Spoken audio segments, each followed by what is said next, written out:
This is the story of Thomas Mickens, born in the Corona section of NYC borough of Queens in New York in June of 1963. His father was Thomas Lucky Harris, sometimes known as Weasel, a mid-level numbers runner and hustler. Though he was Harris' youngest child, Mickens reportedly displayed leadership skills and showed head of business at an early age. At age 10, Mickens carried bags for customers at local grocery stores. He enlisted his friends to help out and collected all the group's earning at the end of each day and paid each of his friends a salary of $5. Mickens spent his formative years in the southeast Queens neighborhood, Laurelton, where his family relocated. Harris passed away by the time Mickens was 12, and by age 15, he dropped out of high school and progressed from carrying grocery bags to selling marijuana. Mickens recalls, "I started with $3. I bought a tray bag, rolled up 8 joints, and sold each one for $1. 2 years later, he was using the cash proceeds from selling cocaine to rent a 30th floor apartment in a building equipped with a doorman." Not long after Mickens was selling a kilo, 2.2 pounds worth of cocaine every 2 days, he handed out business cards that read "Tommy Anytime" and included his phone number. As business grew, Mickens recruited his girlfriend Shelby Kearney and trusted lieutenants Antonio Jacobs, Norvell Flakes Young, and Robert Hines to help shoulder the responsibilities. In early 1983, Mickens sold in half an ounce to an undercover detective, Robert Russell of the NYPD, for $1,250, which resulted in him serving a 1 to 3 year sentence. By the time he was paroled, the film Scarface, starring Al Pacino, had premiered in December of 1983 to mixed reviews from Hollywood critics. Mickens paid $28,000 cash for a 1985 Cadillac Fleetwood while on work release program 1 month prior to his June 1984 parole. Shortly after his official release, he bought a home with Kearney and paid cash for another luxurious car, this time a 1984 BMW. The introduction of crack cocaine into the illicit drug trade came right on the heels of Mickens' release from prison in the summer of 1984. The nearly instantaneous popularity of the new drug itself resulted in an almost countless number of competitors in the field of drug distribution. Nevertheless, Mickens was so successful that his small crew quickly grew to 50 members organization. According to law enforcement, Mickens' organization expanded outwards from his base at Merritt and 226th Street. It went on to control both Laurelton and Springfield neighborhoods. Merrick Boulevard notwithstanding, Mickens shared South Jamaica, Queens with several other notable drug organizations, including the Supreme Team, Lorenzo Fat Cat Nichols, Cartel, the Corley family, and the Bebos. Despite the close competition, Mickens, who filed taxes as an upholster, saw his business steadily grow each year. He made $121,000 in 1985 and $605,000 in 1986. According to law enforcement, the newly wealthy Mickens cleared over $1,133,000 in 1987 alone. Mickens' Cadillac and BMW would soon be joined by a Ferrari, Lamborghini, Jaguar, 3 Mercedes-Benzes, Porsches, Saabs, and Jeeps. His fleet would ultimately grow and include at least 21 cars. Some of them were customized, such as his $105,000 Rolls Royce that he had outfitted with TV sets, VCRs, and a video gaming system, and Louis Vuitton interior.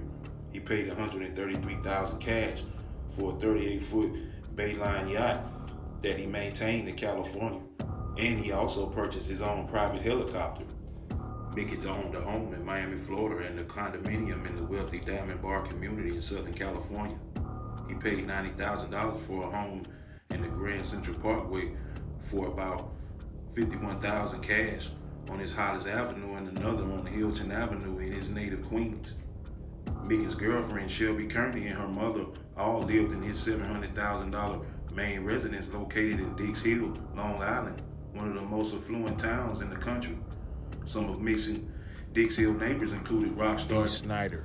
Mickens owned a home in Miami, Florida, and a condominium in the wealthy Diamond Bar community in Southern California.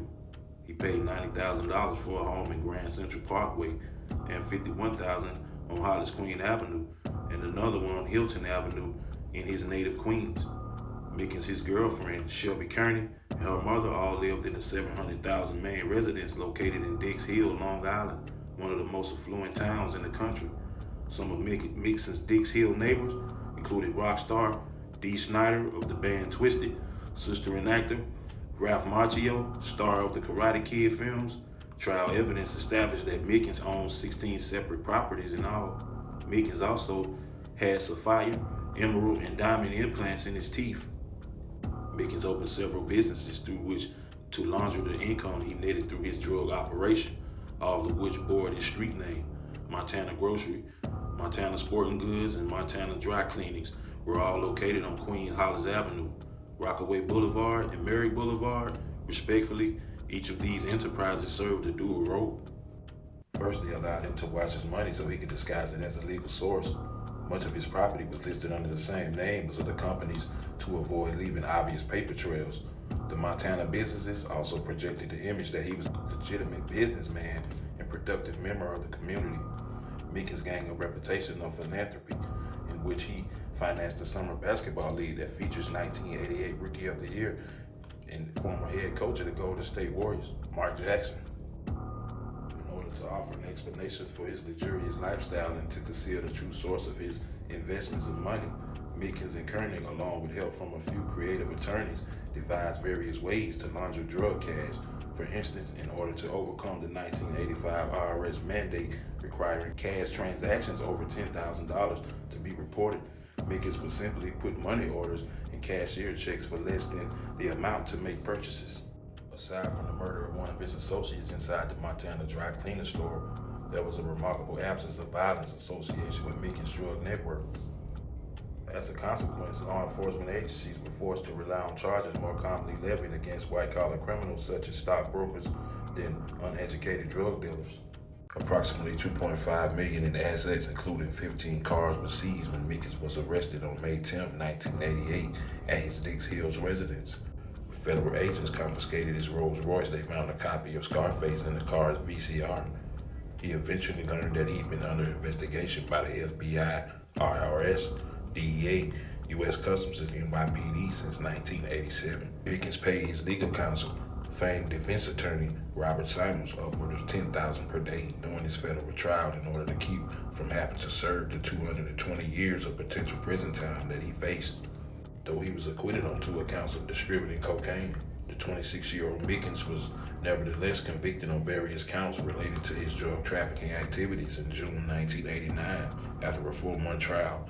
His primary conviction, however, were for tax evasion and money laundering. In December 1989, he was sentenced to 35 years in federal prison and fined in excess of $1 million. Mickens was released in 2008 after serving 20 years of his 35-year sentence, during which time his mother, Mary Mickens, passed away. Although not all of his assets and cars were seized by the government due to mismanagement by associates, nothing was left by the time he was released. In particular, Mickens' attorney, Robert Simons, is alleged to have empty safe deposit boxes he maintained in Jackson, Mississippi, in the bank of $1 million in cash. Mickens makes a cameo appearance with fellow Queen native rap superstar Nas in the latter music video for his 2011 song Nasty, in which he references Mickens in his lyrics. After his release, Mickens founded the Tommy Experience, an exercise program for senior citizens that generates $9,000 a week.